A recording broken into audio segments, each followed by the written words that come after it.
we've had, I think, 2, maybe 3 IPOs so far in the sector. We have another one that comes out this week for the closed-end fund sector.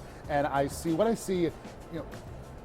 or 2 closed-end fund IPOs a month is a natural, healthy process, because this is something where you want to have fund sponsors and syndicate desks get together and give the best ideas, so it's not every idea out there. And the market's going to allow that to adapt over time. So I can opine that someday in the future, closed-end funds may not be sold on the IPO with a stated yield. It might just be a great manager with a great idea, and you want to be there because of that, remember, the fixed capitalization of a closed-end fund and that daily investor liquidity that you don't get with other fixed capital products. Do you see any changes ahead, possibly, in the IPO structure and the way fund companies launch new funds? Yeah, so we've seen a couple things in the last couple of months, some of the newer funds.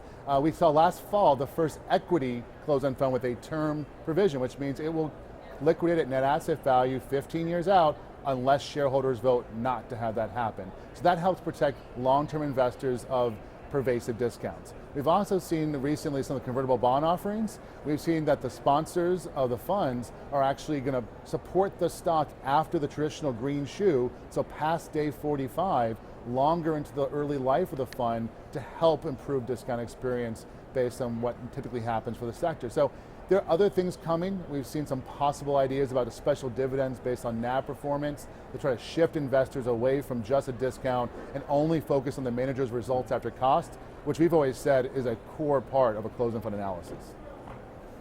So wrapping up now, size matters, size doesn't matter.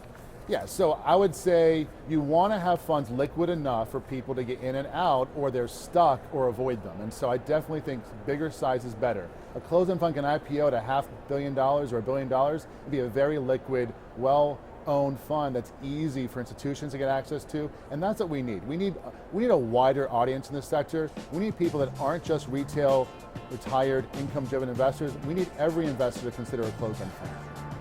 For more information and data on closed-end funds, visit our sponsor, CEFconnect.com, the authority on closed-end funds. This is Closed-End Fund News.